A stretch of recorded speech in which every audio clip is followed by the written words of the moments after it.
Hello दोस्तों, जय माता दी। कैसे हैं आप सब। आज इस वीडियो में हम आपके साथ शेयर करने वाले हैं हरियाली तीज की सरल पूजा विधि। फ्रेंड्स, 2024 में हरियाली तीज 7 अगस्त की है और हरियाली तीज का व्रत हर सुहागिन महिलाएं अपने पति की लंबी आयु और अच्छे स्वास्थ्य के लिए रखती हैं और कुंवारी कन्याएं अच्छा वर पाने के लिए रखती हैं। फ्रेंड्स, हरियाली तीज का व्रत पहली बार माता पार्वती ने भगवान शिव के लिए रखा था। फ्रेंड्स, हरियाली तीज का व्रत हर साल सावन माह के शुक्ल पक्ष में तृतीय तिथि को पड़ता है।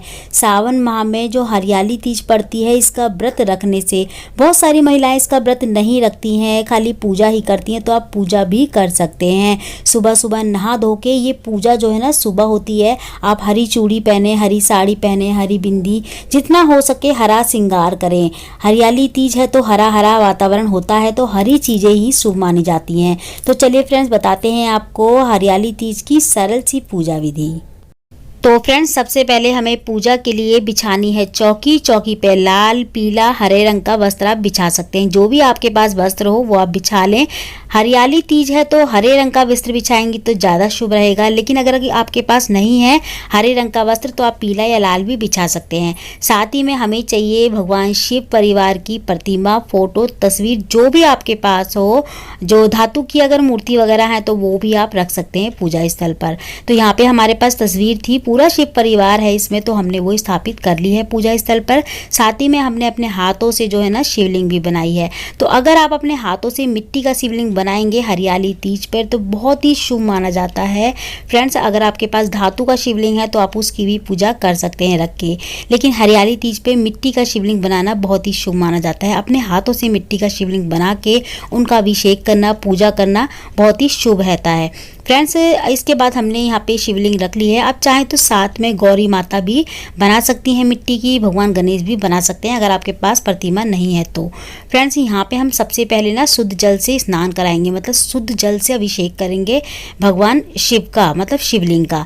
तो यहाँ पे अगर आप चाहें तो ना कलश स्थापना भी कर सकते हैं। तो हम यहाँ पे कलश स्थापना नहीं कर रहे हैं, हम बहुत ही सिंपल सी पूजा बता रहे हैं आपको।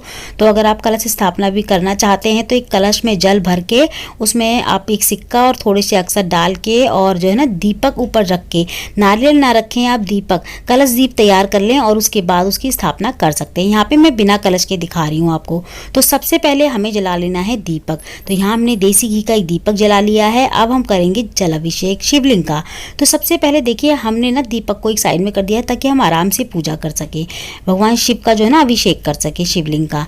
तो यहाँ पे देखिए सबसे पहले हमें शुद्ध जल से करना होता है और बर्तन आप ऐसा ले लें कि थोड़ा, अगर आपके पास ना गहरा बर्तन हो तो ज़्यादा अच्छा है। यहाँ पे मैं छोटी सी पूजा करके दिखा रही हूँ आपको। तो सबसे पहले मैं ना शुद्ध जल से यहाँ पे अभिषेक करूँगी। तो इसमें थोड़ा सा गंगा जल भी आप मिक्स कर सकते हैं जल में, ठीक है। यहाँ पे मैंने शुद्ध जल से अभिषेक कर दिया है। अब इसके बाद मैं दूध, दही, शहद, शक्कर, देसी घी, इन सब चीज़ों को मैंने 5 चीज़ों को मिला के मिश्रण बना लिया है, मतलब पंचामृत बना लिया है। उससे मैं जल अभिषेक कर रही हूँ। अगर आप अलग अलग चीज़ों से करना चाहते हैं, जैसे कि पहले दही, दूध, इस तरीके से भी कर सकते हैं, लेकिन उसमें बहुत वक्त लगता है। तो आप इस तरीके से तीनों चीज़ों को मिक्स करके एक साथ जो है ना जल अभिषेक कर सकते हैं, अभिषेक कर सकते हैं भगवान शिव का। अब इसके बाद हमने शुद्ध जल फिर से डाल लिया है, मतलब हमें ना ऐसे ही दूध वगैरह डाल के सीधा सीधा पूजा नहीं करनी होती। उसके बाद फिर शुद्ध जल से फिर से हमें जो है ना अभिषेक करना होता है। अब हम इस प्लेट को जो है ना इस तरीके से ही पूजा नहीं करेंगे सीधा सीधा। जो हमारे जो प्लेट में जल था ना अभिषेक का, उस जल को हमने किसी अलग बर्तन में रख दिया है, मतलब अलग बर्तन में डाल लिया है। उसको पूरा घर में आप छिड़क भी सकते हैं, चाहे तो किसी पौधे में भी डाल सकते हैं, लेकिन ऐसे ही सीधा आपको पूजा नहीं करनी है जल से भरे हुए बर्तन में, ठीक है। तो जल हमने एक तरफ निकाल लिया था और अब हम सबसे पहले फूलों का जो है ना अभिषेक, फूलों से ना जो स्नान का आदि वगैरह करा लेंगे। जो हमने तस्वीर रखी है ना भगवान शिव माता पार्वती की, तो उनको छींटों का स्नान करा लेंगे। इसके बाद हम चंदन का तिलक करेंगे। तो भगवान शिव को ना चंदन का तिलक होता है और आपको चंदन का ही तिलक करना है भगवान शिव को, रोली का, हल्दी का नहीं करना है। तो हम यहाँ पे चंदन से तिलक कर रहे हैं भगवान शिव का। आपको एक चीज़ का ध्यान रखना है, जब आप शिवलिंग स्थापित करें पूजा स्थल पे, तो जो जलाधारी होती है ना, जहाँ से जल होके गिरता है, उस जलाधारी को आपको उत्तर दिशा की तरफ मुख करके करना है, ठीक है, रखना है। आपको इस तरीके से रखना है कि जलाधारी का मुख उत्तर दिशा की तरफ हो। और आपका मुख भी उत्तर दिशा की तरफ होगा तो कोई बात नहीं, लेकिन जलाधारी का मुख जो है ना उत्तर दिशा की तरफ ही आपको रखना है, तब पूजा करनी है। ठीक है, शिवलिंग जो है ना हमें सही से स्थापित करना होता है। यहाँ पे हम माता पार्वती को रोली का तिलक कर देंगे, चंदन का तिलक कर देंगे, भगवान शिव को, भगवान गणेश को, भगवान कार्तिक को। तो यहाँ पे देखिए, अगर आप अलग से गणेश भगवान रखना स्थापित करना चाहते हैं तो कर सकते हैं, वरना तस्वीर में हमारे पास हैं तो सबसे पहले उन्हीं को हम तिलक आदि वगैरह करेंगे, वस्त्र चढ़ाएंगे। यहाँ पे शिवलिंग पे हमने वस्त्र स्वरूप जो है ना मोली चढ़ा दी है। अब माता पार्वती को हम चुंदरी चढ़ा देंगे। अगर आपके पास हरे रंग की चुंदरी है तो आप हरे रंग की चुंदरी भी चढ़ा सकते हैं माता रानी को, अगर आपको हरे रंग की मिल जाए तो। वैसे हरियाली तीज पे ना हरे रंग की चुन्नी कपड़े आसानी से मिल जाते हैं, तो आप हरे रंग की चुन्नी जरूर लें। यहाँ पे देखिए हम ना मोली को चढ़ाएंगे, वस्त्र स्वरूप हमने मोली चढ़ा दी है सभी को, भगवान शिव, भगवान कार्तिक, नंदी जी, सभी को हमने एक साथ मोली के रूप में वस्त्र चढ़ा दिए हैं। ठीक है, यहाँ पे हम जो है ना जो हमने जोत जलाई है वहाँ पे उसको भी हम तिलक कर देंगे, और इसके बाद हम बेलपत्र चढ़ाएंगे। तो बेलपत्र ना जो चिकनी साइड होती है ना वो हमें शिवलिंग के ऊपर रखनी होती है, मतलब चिकना साइड हमें नीचे करना होता है, जो वैसा साइड होता है ना खुदरा सा साइड, उसको हमें ऊपर की साइड करना होता है, चिकना साइड हमें नीचा करना है। तो देखिए, अगर आपको जितने भी बेलपत्र मिल जाए 5, 11, 21, 7, 51 आप चढ़ा सकते हैं। ठीक है, हर बेलपत्र के जो है ना चिकनी साइड आपको चंदन से तिलक करना है, उसके बाद चढ़ाना है। अगर आपके बेलपत्र आपको नहीं मिलते तो आप 2 या 1 भी चढ़ा सकते हैं। अगर आपको मिल जाते हैं तो जितना चढ़ाएंगे आप उतना ही शुभ होगा। और चढ़ाते वक्त, बेलपत्र चढ़ाते वक्त आपको एक चीज़ का ध्यान रखना है, ओम नमः शिवाय, ओम नमः शिवाय का लगातार जाप करना है। ऐसे ही चुप रह के आपको ये पूजा नहीं करनी है, तो आपको लगातार पूजा करते वक्त ओम नमः शिवाय, ओम नमः शिवाय का जाप करना है। ठीक है, इसके बाद हमने माला चढ़ा दी है भगवान शिव, माता पार्वती को फूलों की। अब हम शिवलिंग पे भी माला फूल चढ़ा देंगे। माता पार्वती को हम लाल रंग के फूल चढ़ा देंगे, भगवान शिव और भगवान गणेश, भगवान कार्तिक, नंदी जी को, सभी को हम जो है ना गेंदे के फूल चढ़ा देंगे। तो जो भी आपको फूल मिल जाए ना आप चढ़ा दें। ठीक है, तो यहाँ पे हमें यही इतना ही पॉसिबल होते हैं, यही फूल मिल पाते हैं, तो वही मैं आपको दिखा रही हूँ। यहाँ पे हम ना थोड़ा सा इत्र भी लगा देंगे सभी को। तो हमने सारा श्रृंगार कर दिया है, अब इसके बाद हम इत्र भी लगा देंगे। इत्र लगाने के बाद हमको भोग प्रसाद वगैरह चढ़ाना होता है।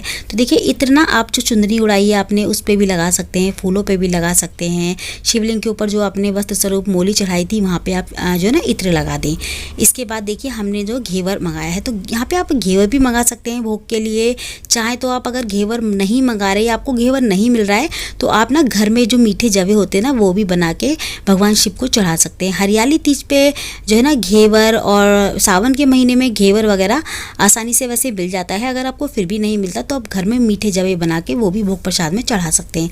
यहाँ पे आपको देखिए जो भी ऋतु फल मिल जाए आप 5 फल कर सकते हैं, जैसे कि केले, सेब, संतरे से नाशपाती वगैरह आजकल बहुत आ रही हैं, तो इस तरीके से आप 1-1 फल मिला के 5 फल भी कर सकते हैं। चाहे तो आप 5 केले भी रख सकते हैं, 5 सेब भी रख सकते हैं। तो जो भी आपको फल मिल जाए वो आप भोग प्रसाद में चढ़ा दें। ठीक है, यहाँ पे हमने चढ़ा दिया। अब हम साथ ही में जल भी चढ़ा देंगे।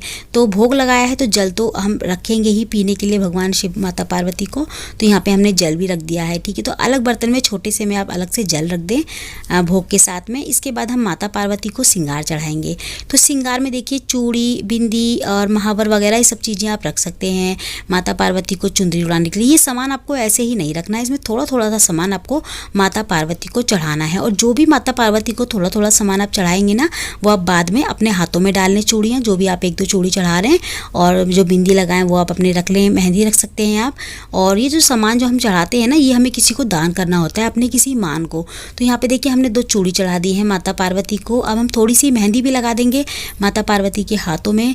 इस मेहंदी को मतलब थोड़ा थोड़ा हमें सभी चीज़ें लगानी होती है, माता पार्वती का श्रृंगार करना होता है हरियाली तीज की पूजा में। ठीक है, तो मेहंदी वगैरह हमें भी लगा के इस पूजा को करना चाहिए। तो मेहंदी ज़रूर लगाएं आप हरियाली तीज पे, और हाथों पे मेहंदी। तो अभी देखिए हरियाली तीज पे मतलब मैंने मेहंदी नहीं लगाई थी अभी, क्योंकि हरियाली तीज नहीं थी। तो यहाँ पे मैं सावन की पूजा कर रही थी, तो यहाँ पे मैंने उसी अकॉर्डिंग आपको दिखा दिया है। ठीक है, तो यहाँ पे देखिए अब हम सिंदूर चढ़ाएंगे। तो सिंदूर देखिए आप माता रानी को जितनी बार चढ़ाएं, माता पार्वती को जितनी बार आप सिंदूर चढ़ाएंगे ना उतनी बार आप अपनी मांग में भी सिंदूर भरें। अगर आप 3 बार चढ़ाएं तो 3 बार, 7 बार तो 7 बार। ठीक है, तो माता रानी को जितनी बार आप सिंदूर चढ़ाएंगे उतनी बार आपको अपनी मांग में भी सिंदूर चढ़ाना मतलब डालना है। तो ये सिंदूर की डब्बी ना आप खुद भी रख सकते हैं चाहे तो, और या फिर किसी को दान भी कर सकते हैं। वैसे देखिए आपको सिंदूर की आपको जो हमें जो श्रृंगार का सामान हमने रखा है ना, इसमें हमें एक सिंदूर की डब्बी एक्स्ट्रा रखनी होती है अपने लिए भी, एक दान करने के लिए, एक अपने लिए। जो हम माता रानी को चढ़ाते हैं ना उसको हम खुद रख सकते हैं अपने लिए, माता का आशीर्वाद समझ के। साथ ही में हमें लास्ट में चढ़ानी है दक्षिणा। दक्षिणा में आप 11 रुपये, 51 रुपये, 101 रुपये, जो भी आप पे बन पड़े आप चढ़ाएं। अगर आपके पास है तो आप जरूर चढ़ाएं, नहीं है तो आप 1 रुपया या 11 रुपये भी चढ़ा सकते हैं। तो यहाँ पे देखिए फ्रेंड, जब हमारी पूजा संपन्न हो जाए उसके बाद हमें क्या करना है, हाथ में थोड़े से अक्षत और एक फूल लेके हरियाली तीज की कथा सुननी है। तो देखिए आप अगर कोई आपके घर में है तो आप किसी से सुन भी सकते हैं हरियाली तीज की कथा, और नहीं है कोई तो खुद भी जो है ना हरियाली तीज की कथा पढ़ सकते हैं। अगर आप पढ़ना नहीं चाहते हैं तो आप मोबाइल वगैरह में चला के भी सुन सकते हैं हरियाली तीज की कथा। ठीक है फ्रेंड्स, इसके बाद जब हमारी कथा हम सुन लें उसके बाद हमें जो फूल हमारे हाथों में है और अक्षत हैं वो हमें भगवान के चरणों में वहीं पे चढ़ा देने हैं। अब हमें करनी होती है आरती। तो सबसे पहले हम गणेश जी की आरती करते हैं, भगवान शिव की करेंगे, माता पार्वती की, कार्तिक जी की, तो हम सभी की ना एक एक करके आरती भी कर लेंगे लास्ट में। तो यहाँ पे हरियाली तीज की पूजा ना इसी तरीके से होती है। ये बहुत सिंपल पूजा है फ्रेंड्स। अगर आप व्रत कर रहे हैं तो भी इसी तरीके से करेंगे, अगर आप व्रत नहीं कर रहे तो भी आप इस तरीके से पूजा कर सकते हैं। क्योंकि बहुत सारे घरों में व्रत रखती हैं महिलाएं, लेकिन कुछ घरों में व्रत नहीं करती हैं। ऐसे ही हरियाली तीज का जो है ना त्योहार मनाती हैं, पूजा करती हैं, मेहंदी लगाती हैं, झूला झूलते हैं। तो आज की वीडियो में इतना ही। मैं मिलती हूँ आपसे अगली वीडियो में ऐसी ही अच्छी सी एक और वीडियो के साथ। जब तक के लिए जय माता दी, राधे राधे।